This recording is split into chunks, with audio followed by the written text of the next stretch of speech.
Good morning and Happy New Year. Yeah. Happy New Year. We are here today to get a report on the drought situation in the country. And I will start by giving the achievements we've made so far in dealing with the issue of drought. So the national government and the county governments, with the support of the development partners, the private sector, other non-state actors, and Kenyans of goodwill, are scaling up drought response interventions to cushion lives and livelihoods of those affected.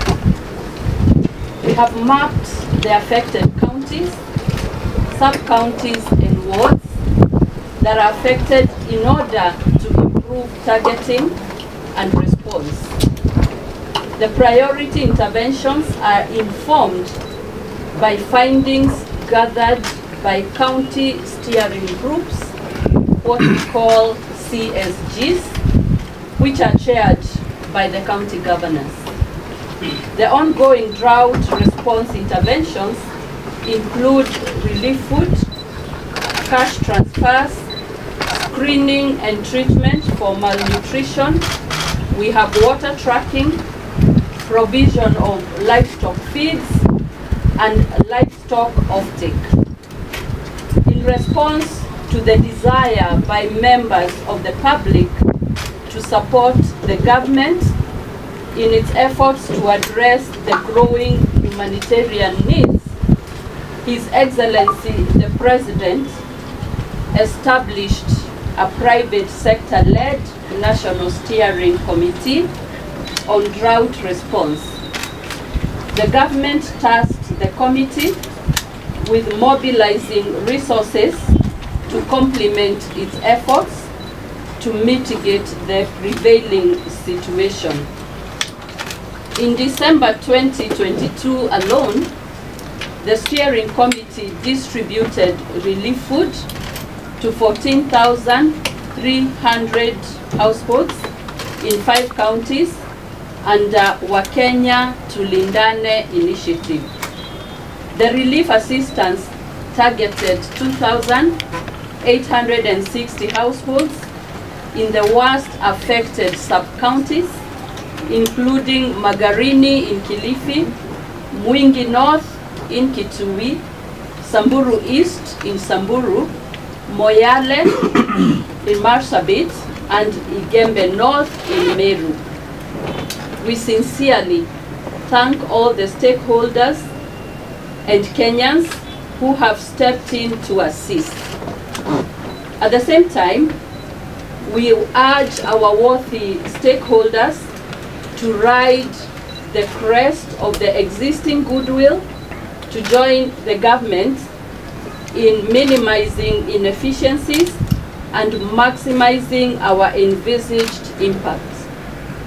I take this opportunity to assure fellow countrymen and women that the government is committed to building resilience in order to ensure that our state of preparedness moving forward is taken care of and no life will be lost to hunger forthwith.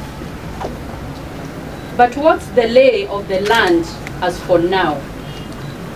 The drought situation remains critical in 22 of the 23 arid and semi-arid counties following poor rains through October to December, when the short rain season usually appears. On the contrary, the period during which short rains are expected ended up posting poor rainfall across most of the ASALs. This marked the 5th consecutive failed rain season. Based on the range of indicators monitored by the National Drought Management Authority, NDMA, 9 counties, including Kilifi, Mandera, Marsabit, Samburu, Turkana, Wajir, Isiolo, Kitui, and Kajiado are currently in alarm drought phase. 13 other counties are in alert drought phase. They include Garissa, Lamu, Narok, Tana River, Makueni, Tharaka Nithi, Baringo, Laikipia, Meru, Taita Taveta, West Pokot, Nyeri, and Kwale. The drought situation in Taita Taveta in Kwale,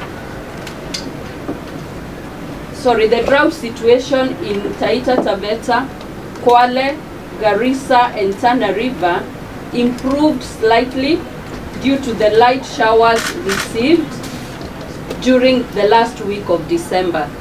However, Baringo and West Pokot counties have slid from normal to alert drought phase. The drought early warning system has also indicated that the vegetation condition has deteriorated in some of the counties, especially Marsabit, Wajir, and Isiolo counties, which have currently recorded extreme vegetation deficits.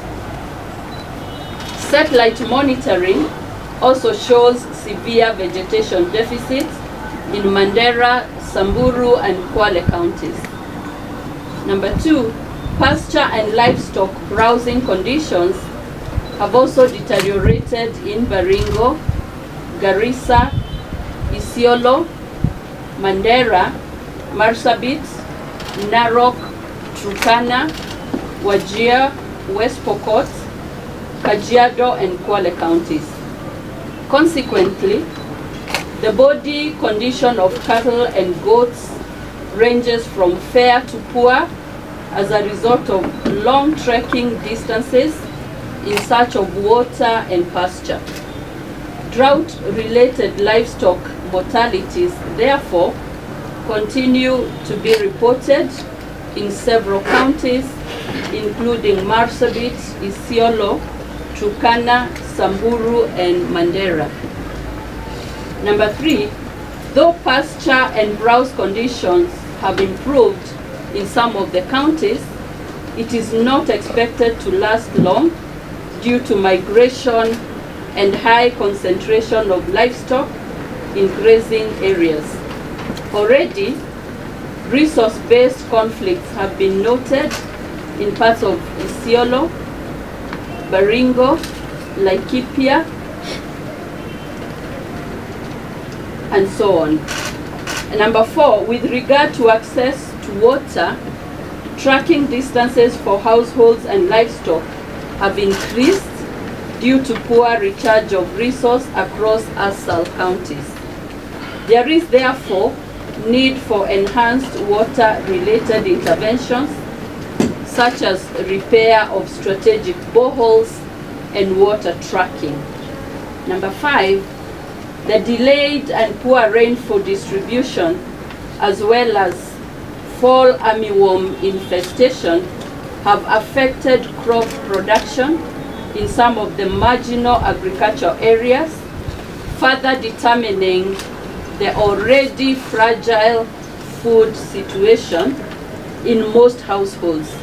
Unfortunately, high rates of children at risk of malnutrition have been noted in Marsabit, Mandera, Garissa, Baringo, and Isiolo counties.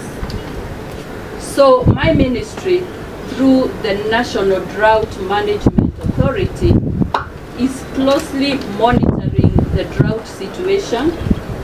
In this regard, we are currently coordinating a multi-agency assessment of the 2023 short rain season to ascertain its impact on food security. This will inform the scale of interventions required. I thank you.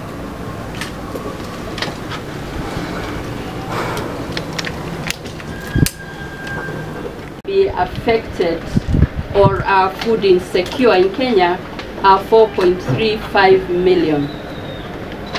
As I said in the statement, The interventions that we have include food relief, we have water tracking, we have nutrition, treatment for nutrition, provision of livestock feeds, and also even cash transfers. So those are the measures currently in place to avert that situation.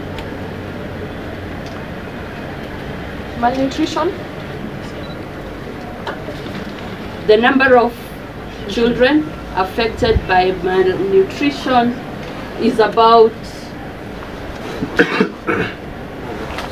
960,000. Those are the ones that interventions are in place. And also to your question, we are having a multi-ministerial approach to this drought, because the sectors that are affected include wildlife, like you have said, agriculture, water, tourism, environment, education, and even peace. And so we are working together, we are collaborating.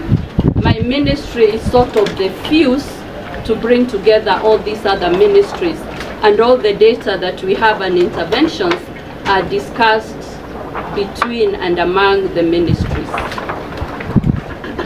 Thank you very much. Lastly, as you answer that question, I'm sure you are having a conversation with your partners, with your colleagues in the East African community. Current situation, how bad is it in Ghana compared to other places? In terms of wildlife, about 2.5 million wildlife are affected, and we are working closely with the department in charge of wildlife. I have seen there is provision of water as much as possible and feed even for wildlife. And in the next briefing, we will be with our colleagues to cover all the sectors that are affected. In terms of East Africa, we have seen most of the droughts recorded in arid and semi-arid lands, especially in Kenya. So comparatively, we have seen quite a bit of drought, but I'm also aware other countries have a similar situation. I mean, in terms of my question is, countries within ESC, which is the worst affected countries in Tanzania? It is Kenya. Yeah. Thank you very much, and I wish you a very good new year ahead. This last one, as you say, Kenya is the most affected. We've had mitigation policies for very long time. Can we conclude that they have failed, so we look for alternatives? Sorry, what did you ask? I say the government has in place mitigation policies for a very long time. Can we say that they have failed? And are we looking for alternatives? Which are these alternatives? I would say that the mitigations have not failed, and that's why even if we are having such a drought, this is the worst drought in 4 decades, in 40 years. The impacts would have been worse if those mitigations did not work. What we need to do is to scale up, refocus, and see what more we can do. Because of the effects of climate change, the drought is getting more frequent and more severe, and we need to get more resilient and stronger long-term measures, but the mitigations have not failed. Thank you very much. The government has done interventions to avert the loss of livestock, and between September last year and up to date, the government has spent about 1.4 billion in terms of on-site slaughter, where farmers sell the animals to the government through KMC. Animals are slaughtered, given to the farmers, as well as the money. There's also the commercial uptake, where the Kenyan Meat Commission buy the livestock from the farmers, and it is processed, packaged, and given back to the community, mostly schools, in the form of corn beef. So the government has done a lot of intervention on livestock uptake. We are trying to educate the pastoralists the need to dispose of their animals as we give them update on the drought situation. Maybe just a follow-up on that, sir. We have seen places where most of these are dying due to stress caused by death of livestock. Have they been targeted in this program? And you mentioned about disposing the carcasses. Maybe is it possible quickly what exactly are the measures? The government targeted all the arid counties and semi-arid counties in terms of the livestock uptake, where the county government and national government and partners are involved to encourage farmers to sell their animals.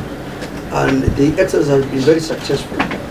Yes, there might have been death, especially when they are migrating or they are moving from one location to other in search of pasture and water. Also, some of the animals are being transported from the affected counties to other counties which are in our state. So during that transportation, then we might have the death of livestock. But in terms of interventions, the government has done a lot to intervene to avert the death of livestock.